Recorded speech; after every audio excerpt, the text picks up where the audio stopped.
What's going on, guys? My name is Tommy. Welcome back to the channel and welcome back to another episode of Wednesday Afternoon Worship.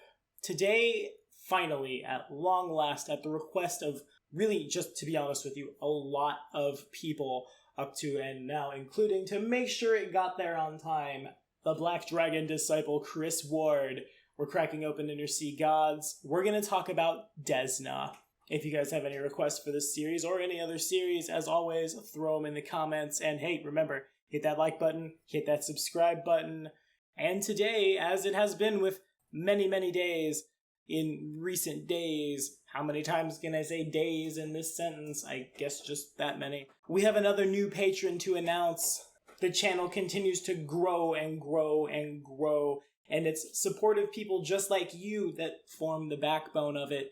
So real quick, this episode of Wednesday Afternoon Worship was brought to you in part by Interplanetary Samurai.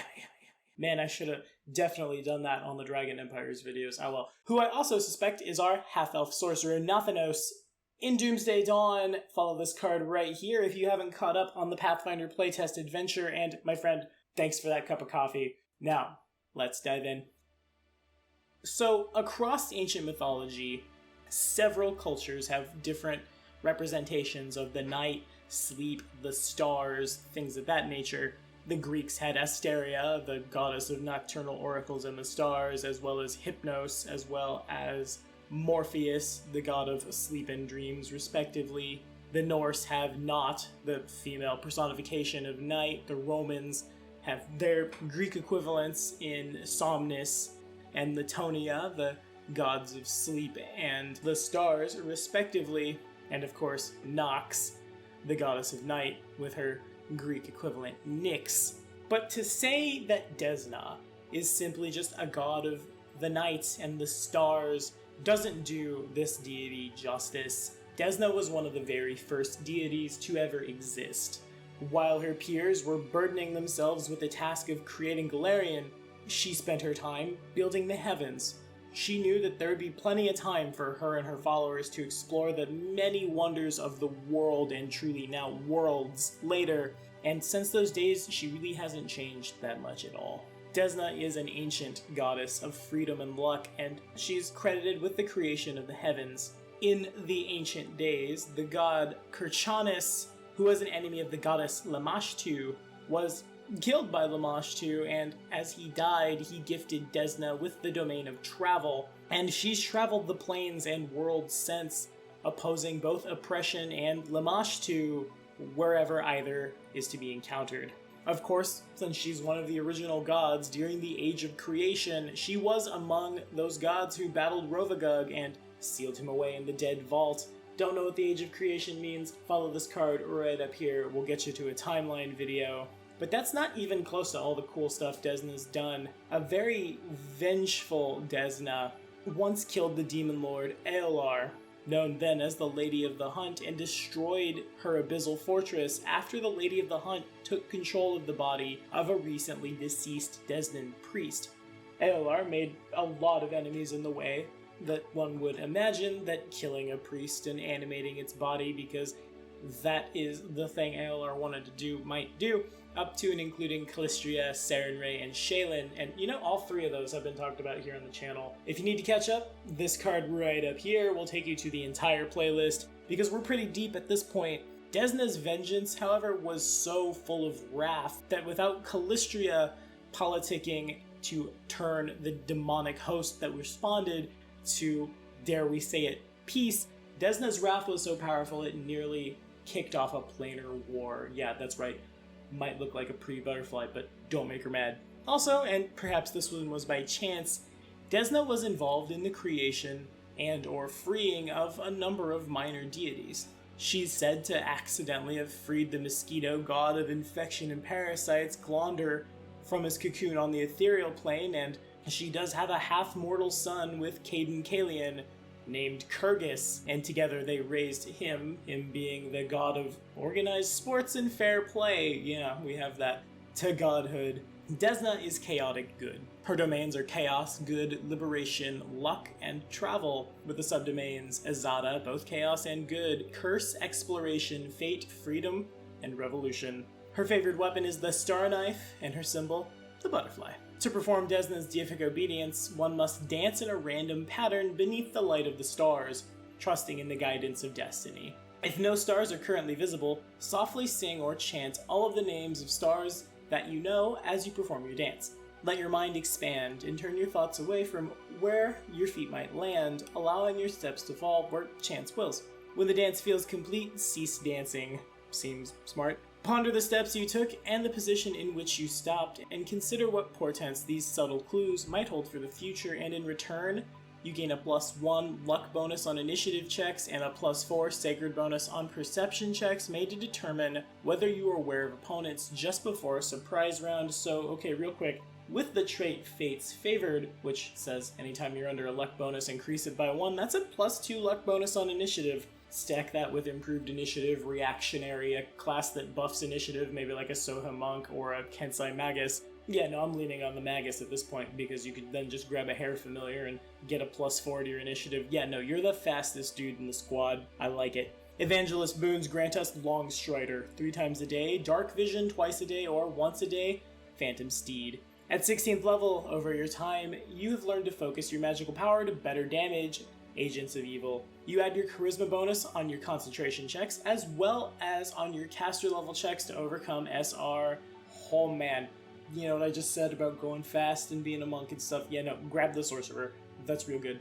In addition, when you stand in Starlight and cast this spell that deals hit point damage, you can have it deal an extra 2d6 points of damage. This bonus damage is untyped and manifests as a glowing aura of starlight around the spell's original effect. Yeah, okay, sorcerer. Where's the sorcerer? I need a sorcerer. Somebody bring me a sorcerer. So good. At 20th level, you get Dark Vision out to 60 feet. If you already had it, the range increases by 10 feet. This extension applies only to natural, permanent Dark Vision, not to Dark Vision granted by spells and effects and things. In addition, when you stand in Starlight, the range of your spells, other than spells with a range of personal or touch, increases as though your caster level were 1 higher. So that's a thing. I guess your range increases by 10 feet on stuff, but also your checks to overcome SR are humongous, and you get to do extra damage. Blaster sorcerers rejoice, praise Desna, exalted boons, as if they can keep up. We'll see, I guess. Get you sleep thrice a day, silence twice a day, or deep slumber once. At 16th level, once per day as a standard action, you can summon a Liland Azada. You gain telepathy to it out to a range of 100 feet. It follows your commands for a minute for every hit dice before it goes back to its home on Elysium. It doesn't follow any commands that would cause it to not be CG and might attack you if you're terrible, but okay, we're not so worried about that one. At level 20, whenever you channel positive energy to heal living creatures, a shower of starry motes cascades over all of the living creatures in the area of effect. These motes do not impede vision or stealth attempts, nor do they reveal invisible creatures, but they infuse the targets with divine luck. Targets of this ability reduce any mischance they face by 10%. In addition, when targets of this ability roll damage dice, they may treat all 1s as 2s. The rogue doesn't have to take that -2 on powerful sneak, not bad. The motes and their effects last for 1 round, +1 for every 4 hit dice, a maximum of 6 rounds. If you don't have the ability to channel positive energy, you gain the ability to do so once a day as a cleric of a level equal to your hit dice, maximum 20, but only to heal living creatures. When you use this ability, you get that effect. So that's kind of a thing. In a party where you've got a lot of dudes throwing fireballs around, you can buff them a little bit. When you heal them, that's a thing. And a Liland, I guess, if you're playing an actual Exalted Prestige class, you might get that online a little faster and it might be playable. So far though, Evangelist just all day, Sentinel boons, Entropic Shield thrice a day, Blur twice a day, or Displacement once a day. At level 16, Desna's Blessing allows you to see through half-real and fantastical images. That gets you a +1 luck bonus. Remember, Fate's Favored makes that a +2 on saving throws made against illusion spells and effects against dream-based magic, think Nightmare. This bonus increases by 1 for every 4 hit dice you possess, a maximum of, it says 6, but we took Fate's Favored, so maximum 7. At 20th level, you can throw your deity's star-shaped favored weapon with great speed and ease. Thrice a day, you can make a single ranged attack with a star knife. as a swift action. To throw a Star Knife as a swift action, you must have it in hand, have sufficient actions available to draw the Star Knife, or have quick draw or something similar. So yeah, Evangelist is blowing everything out of the water here, both in terms of literally blowing things up with fireballs, and also it's just much better all around, but Sentinel comes close. We don't normally talk about these on the channel because a lot of the divine fighting techniques aren't the best in the world. Desna's, however, real good. Chaotic good bards of at least 2nd level who worship Desna can replace Versatile Performance with the ability to add their Charisma bonus to attack and damage with a Star Knife. If they do so, they don't use their Dexterity or their Strength, and the advanced prerequisite, once you hit a Dexterity of 17, the divine fighting technique feat, or of course having replaced it with that Versatile Performance, Point Blank Shot, Rapid Shot, a BAB of 11, or 11 ranks in Sleight of Hand for the Bard, probably 11 ranks in Sleight of Hand, unless you're at least 10th level and you want to replace another Versatile Performance with this, lets you impart a powerful spin to a thrown Star Knife so that multiple blades strike the target rather than just one, which does extra damage. As a full round action, you make a single attack with a thrown Star Knife, rolling a d4 to determine how many effective strikes you gain with the attack. If you roll a 1, nothing happens except, the normal attack, 1 blade hits. If the attack connects, all of the effective strikes damage the target. You apply precision-based damage, such as sneak attack and critical hit damage only once, but the damage bonus from your appropriate ability score modifier, your charisma, applies to each strike, as do other damage bonuses, such as your inspired competence bonus. Damage reduction and resistances apply separately to each strike, so what we do is we play a bard, we dump everything but charisma, maybe not like your con and your wisdom, you're not trying to get yourself killed, you're just trying to be pretty. You grab a Star Knife, you're using your charisma for attack and damage, and once you hit 10th, you have a weird multi-shot. If you have a 30 charisma by then, which is entirely doable, that could definitely be, on its worst day, 1d4 plus 10, not bad, or 4d4 plus 40 with the DR applying separately, so grab clustered shots, I don't see why that wouldn't work, having all those add before the DR hits, and then at 20th level you get an attack as a swift action, so you swift action, hit that dude, and then full round action, hit that dude again, for way more, and if there's a bunch of guys, you can take Star Toss style and be a pinball wizard. But that's neither here nor there. These boons are super powerful, I really like them. And as of Planar Adventures, that last hardcover copy of Pathfinder 1e, divine gifts now exist. Desna's got her own because she's a core deity. These are 100% GM fiat. If you feel your player deserves it, you hand it out.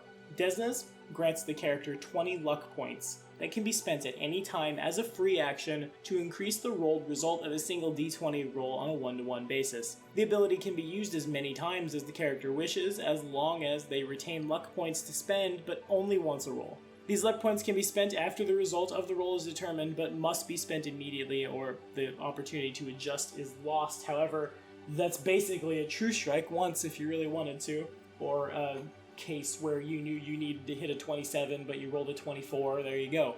Bump it up by a little bit with some of these luck points. Super good, we got there. I really like Desna, both in terms of she's really powerful, maybe with a weapon that's just very non-conventional, but still real good, and flavor-wise, as chaotic good myself, though some of my friends will disagree with me, I can definitely get behind it. I have been known to make decisions a little rashly. If something feels good, I do it, and the consequences will be handled later. Though I haven't necessarily gone to the abyss, killed a demon lord to save somebody who worshipped me and almost set off a planar war. If I were a deity, that's definitely in my wheelhouse. So Desna, right up my alley. I've never played a character who worshipped her, but I did have a Kitsune bard. That's a spoiler, Colin, don't listen to this. Rolled up for Rise of the Rune Lords over at the Inn of Planar Crossroads, had my Orc Hunter bit the bullet, and there were a couple times that it came real close.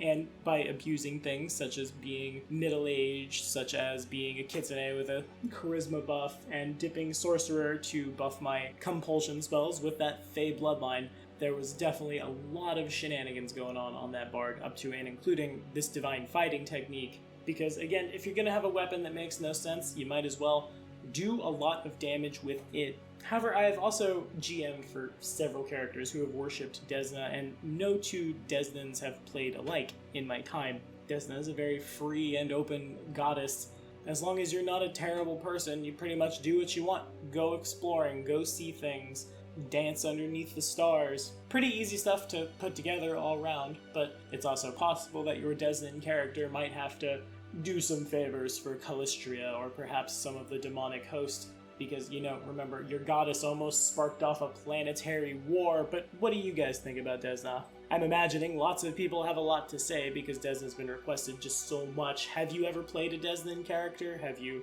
perhaps gone to the Swallowtail Festival and killed some goblins in Desna's name? And do you think we'll see things like our Deific Obedience boons, fingers crossed, in Pathfinder 2nd Edition? As always, like I said, throw in the comments. We'll keep that conversation going.